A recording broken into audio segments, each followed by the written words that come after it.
啱就喺呢一個嘅泰國雜貨店買咗支冰涼嘅嘢飲啦。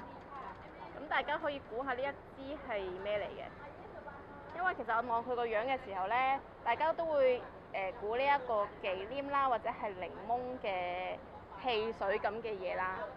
咁因為我問咗人哋知道呢一支係啲咩嚟嘅，咁不如我飲咗出嚟睇下咩味道嘅時候，再用個味道同大家估下呢支係咩嚟㗎啦。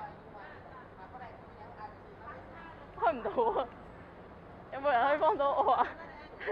有冇人可以幫到我啊？濕啊！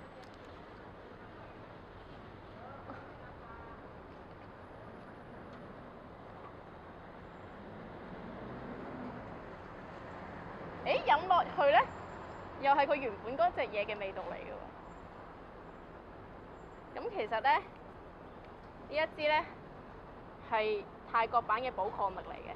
飲落去呢係完全係寶礦力嘅味道嚟嘅。咁我其實睇翻，其實都有寫呢個係咪啊？係咪啊？係咪能量嘅飲品啊？係咯，係啲能量嘅飲品嚟嘅。雖然佢個樣唔係好似，係啦。